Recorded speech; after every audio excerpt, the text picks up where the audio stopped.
ਜਲਾਲਪੁਰ ਭੱਟੀਆਂ ਦੇ ਇਲਾਕੇ ਕੋਟ ਗਾਜ਼ੀ ਵਿੱਚ ਸ਼ਹੀਦ ਉਮਰ ਦਰਾਜ਼ ਗੋਂਦਲ ਦੇ ਕਤਲ ਦੇ ਹਵਾਲੇ ਨਾਲ ਇੱਕ ਬੜੀ ਵੱਡੀ ਸੁਲ੍ਹਾ ਹੋਈ ਏ, ਜਿਹੜੀ ਕਿ ਪੂਰੇ ਇਲਾਕੇ ਲਈ ਅਮਨ ਦੀ ਇੱਕ ਨਵੀਂ ਮਿਸਾਲ ਹੈ। ਪਿੰਡ ਕੋਟ ਗਾਜ਼ੀ ਵਿੱਚ ਕਤਲ ਦੀ ਇੱਕ ਵੱਡੀ ਦੁਸ਼ਮਣੀ ਪਿਆਰ ਦੇ ਭਾਈਚਾਰੇ ਵਿੱਚ ਬਦਲ ਗਈ ਹੈ। ਸ਼ਹੀਦ ਉਮਰ ਦਰਾਜ਼ ਗੋਂਦਲ ਦੇ ਕਤਲ ਦੇ ਕੇਸ ਵਿੱਚ ਮੁਦਈ ਗੋਂਦਲ ਖਾਨਦਾਨ ਨੇ ਮੁਲਜ਼ਮ ਫਰੀਕ ਦੇ ਵਿਚਕਾਰ ਪੱਕੀ ਸੁਲ੍ਹਾ ਤੈਅ ਪਾ ਗਈ ਹੈ।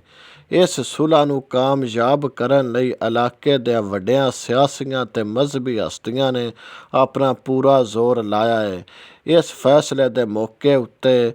ਪੀਰ ਅਮੀਨ ਅਲ ਸਨਾਤ ਸ਼ਾਹ ਸਾਹਿਬ ਬੇਰਾ ਸ਼ਰੀਫ, ਪੀਰ ਸਈਦ ਫੈਜ਼ ਅਲ ਹਸਨ ਸ਼ਾਹ ਸਾਹਿਬ ਵਿਜਵਾ ਸ਼ਰੀਫ, मोहतरम सारा अफजल तारड़ MNA, मियाँ शहद हुसैन भट्टी सूबाई पार्लिमानी सैकटरी, मियाँ जैद हुसैन भट्टी, मियाँ इंतसार हुसैन भट्टी, मियाँ मुनीब हजात भट्टी, मियाँ सिकंदर हजात भट्टी, मियाँ खलीक़त ज़मान भट्टी, मियाँ फ़तेह शेर खान भट्टी, मोहम्मद बख्श तारड़, मियाँ हैदर अली भट्टी, मियाँ तव्वर हुसैन तारड़, पीर सैयद शुएब शाह नवाज, मियाँ आज़म अनसर भट्टी, अख्तर हुसैन वैंस SP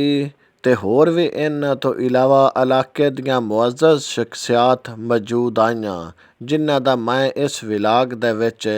ਲੈਣਾ ਮੁਨਾਸਬ ਨਹੀਂ ਸਮਝਦਾ, ਕਿਉਂਕਿ ਅਗਰ ਨਾ ਲੈਂਦਾ ਜਾਵਾਂ ਤੇ ਵੀਡੀਓ ਬੜੀ ਲੰਮੀ ਹੋ ਜਾਵੇਗੀ। मोहतरमा सारा अफजल तारड़ ਤੇ ਮੀਆਂ ਸ਼ਹਿਦ ਹੁਸੈਨ ਭੱਟੀ ਨੇ ਇਸ ਮੌਕੇ ਉੱਤੇ ਫਰੀਕੈਨ ਦੇ ਸੁਲ੍ਹਾ ਦੇ ਤੰਜੰਬਲ ਦੀ ਤਾਰੀਫ ਕੀਤੀ ਹੈ। ਉਹਨਾਂ ਦਾ ਇਹ ਕਹਿਣਾ ਸੀ ਕਿ ਗੋਂਦਲ ਬਰਾਦਰਾਨ ਦੀ ਕੁਰਬਾਨੀ ਗੋਂਦਲ ਖਾਨਦਾਨ ਨੇ ਵੱਡੇ ਜ਼ਰਫ ਦਾ ਮੁਜ਼ਾਹਰਾ ਕਰਦਿਆਂ ਹੋਇਆਂ ਮਾਫੀ ਦਾ ਰਸਤਾ ਚੁਣਿਆ ਹੈ,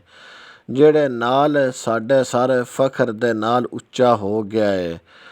ਇਹ ਸੁਲ੍ਹਾ ਸਿਰਫ ਦੋ ਖਾਨਦਾਨਾਂ ਦੀ ਸੁਲ੍ਹਾ ਨਹੀਂ, ਬਲਕਿ ਪੂਰੇ ਇਲਾਕੇ ਵਿੱਚ ਅਮਨ ਲਈ ਇੱਕ ਬੜੀ ਵੱਡੀ ਮਿਸਾਲ ਹੈ। ਸਿਆਸੀ ਗਵਾਹਾਂ ਨੇ ਆਖਿਆ ਕਿ ਅਸੀਂ ਗੋਂਦਲ ਬਰਾਦਰਾਨ ਦਾ ਅਹਿਸਾਨ ਮੰਨਦਾ, ਜਿਨ੍ਹਾਂ ਨੇ ਬਦਲੇ ਦੀ ਥਾਂ ਸੁਲ੍ਹਾ ਨੂੰ ਤਰਜੀਹ ਦਿੱਤੀ ਹੈ।